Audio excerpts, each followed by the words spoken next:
Pakistani batsman ने 141 run का target set किया ना, मैंने कहा कि यार ठीक है शायद हम जीत जाएं। मेरे दिमाग में शायद चल रहा था कि शायद हम जीत जाए, क्योंकि यार 141 रन बहुत कम है। ठीक है, मतलब एक फाइटिंग टोटल है, अब आप फाइट पुट कर सकते हो, लेकिन मेरे दिमाग में ये था कि शायद अफगानिस्तान ये जीत जाए, बिकॉज उनका कॉन्फिडेंस बहुत हाई था। प्रेस कॉन्फ्रेंस में उनको second best team of Asia जो कहा गया था, और हमारा उधर ही बहुत लो था। तो मैंने सोचा यार हम जीत भी पाएंगे या नहीं। और दूसरी तरफ मेरे माइंड में ये भी था कि यार प्लेइंग 11 में अबरार भी है, सुफियान है। आज तो भाई अबरार और सुफियान भी प्लेइंग 11 में खेल रहे हैं, आज तो हमें जीतना चाहिए। लेकिन मुझे ये नहीं था कि एक तो होता है ना सिर्फ जीतना, एक होता है चीर फाड़ कर जीतना। आज हम भाई चीर फाड़ कर जीते हैं। अफगानिस्तान की बैटिंग लाइनअप को चीरा फाड़ा है जिस तरह से मोहम्मद नवाज ने, मतलब बाबर आजम ने जो एक टाइम पे कहा था ना कि नवाज तू मेरा मैच विनर है, वो बिल्कुल आज सच साबित हुआ है। इवन वो इस हद तक सच साबित हुआ कि सलमान अली आगा ने फाइनल जीतने के बाद नवाज के वो पैर छूता हुआ नजर आया मुझे। तो यार वाकई में Salman Ali Agha was representing all of us as Pakistan cricket fans. हम सोच रहे थे भाई ये कौन सा, मतलब ठीक है मोहम्मद नवाज का कमबैक हम अग्री करते हैं कि उसने बहुत जबरदस्त कमबैक किया है, ठीक है, लेकिन इस तरह से वन साइडेडली अफगानिस्तान को मैच हरा देना, वो भी उनके अपने घर में, मतलब शारजा आप कह सकते हो कि उनका अपना घर है, उनका अपना बैकयार्ड है। जिस तरह से पाकिस्तान का होम ग्राउंड है, ठीक है, इंडिया का होम ग्राउंड है, श्रीलंका का होम ग्राउंड है, उसी तरह से शारजा अफगानिस्तान का आप होम ग्राउंड कह सकते हो। कहते हैं कि भाई जैसे कहते हैं ना श्रीलंका को जिसने श्रीलंका में हरा दिया है उसने मैदान फतह कर लिया, तो उसी तरह से जिसने अफगानिस्तान को शारजा में हरा दिया उसने मैदान फतह कर लिया। और आज जिस तरह से पाकिस्तान क्रिकेट टीम ने ये मैच जीता, अपने नाम किया, भाई I was left speechless, like seriously literally Siddiqul out हुआ। आप सोचो ना, आप यहाँ से अंदाजा लगा लो कि एक टाइम पे अफगानिस्तान वर क्रूजिंग, मतलब नॉट क्रूजिंग बट 28 पे एक विकेट गिरी हुई थी सिर्फ, फिर 28 से 32 पे 6 विकेट्स गिर गई। मैंने कहा सिर्फ 5 रन में पूरा गेम ही पलट गया।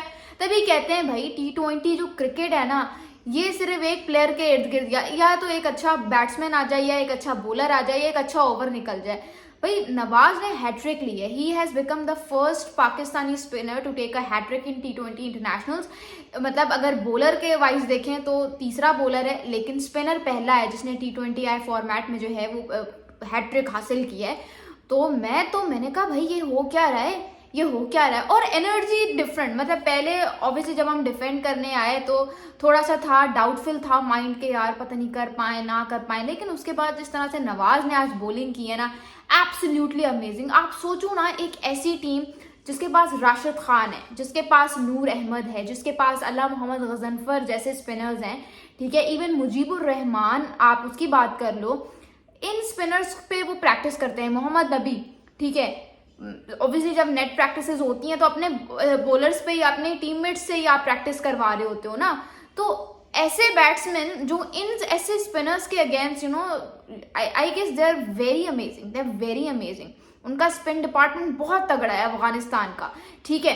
तो ऐसे बैट्समैन जो ऐसी स्पिन के साथ प्रैक्टिस करते हैं, वो नवाज को नहीं खेल पा रहे थे, वो अबरार को नहीं खेल पा रहे थे। मैं कह रही थी भाई नवाज तो आउट ऑफ सिलेबस आ गए, वो भी सोच रहे होंगे यार इनका नवाज तो आउट ऑफ सिलेबस आ गया, क्योंकि वी तो were prepared for Abrar and Sufiyan का डो।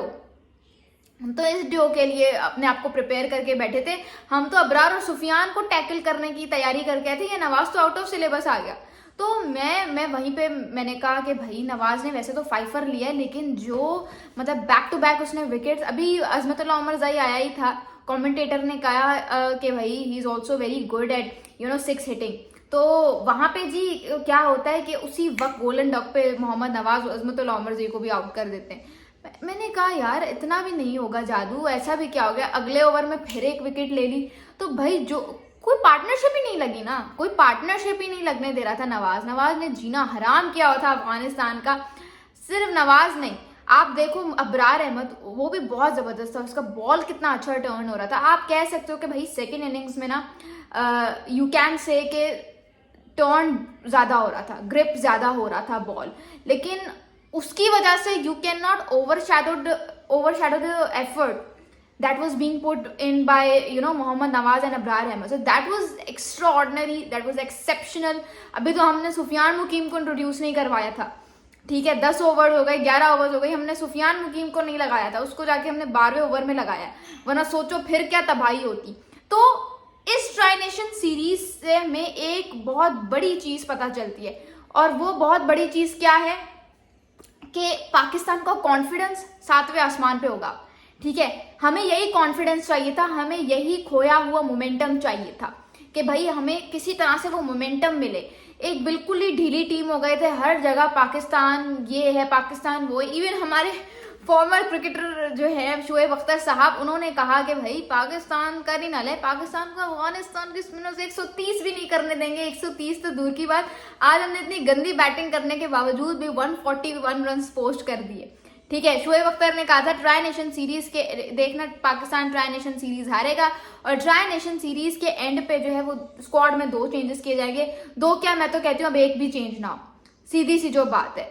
तो मैं बहुत खुश हूँ। ठीक है, इस वक्त हमारी टीम ये ट्राई नेशन सीरीज का फाइनल जीत गई। हमें हर कोई जो है वो कह रहा था ये ऐसी टीम है, ये वैसी टीम है, ये कुछ भी नहीं कर सकती। भाई वो इंडिया का सुशांत मेहता, वो भाई वो कह रहा था कि भाई तुम लोग अफगानिस्तान को हरा नहीं सकते, तुम लोग इंडिया को हराने के ख्वाब सोच रहे हो। देख लिया हमने अफगानिस्तान को कैसे हराया है, देख लिया।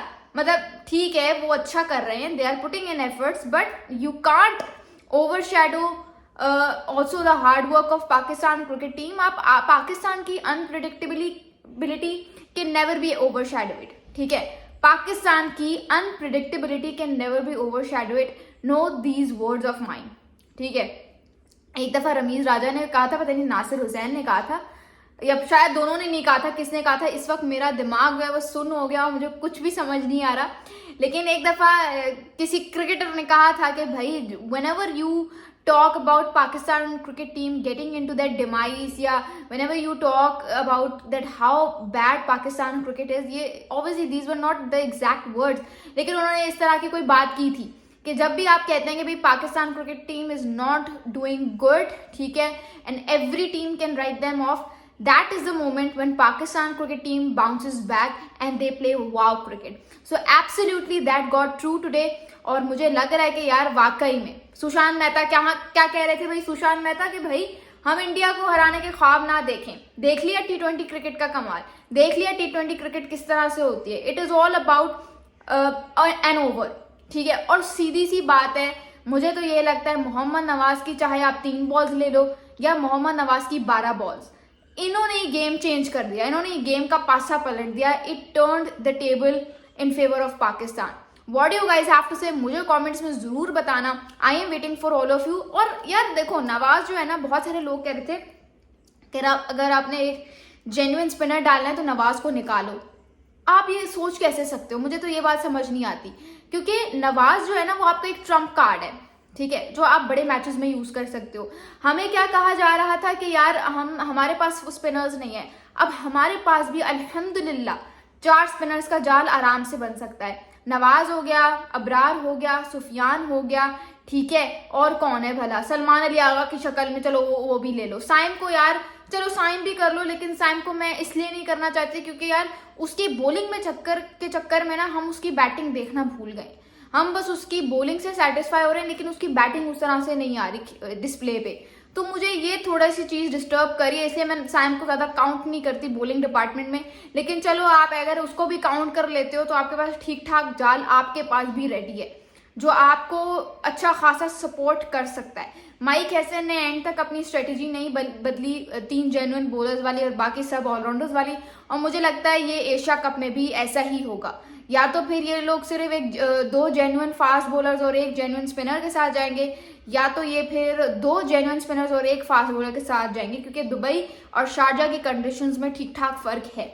सो what you guys have to say, मुझे कमेंट्स में जरूर बताना। और मेरे ख्याल से यहाँ पे वीडियो का दी एंड करते हैं। मैं तो बहुत खुश हूँ, आप लोग हैं, मुझे कमेंट्स में जरूर बताइएगा। Thank you so much. This is lab Abbasi signing off.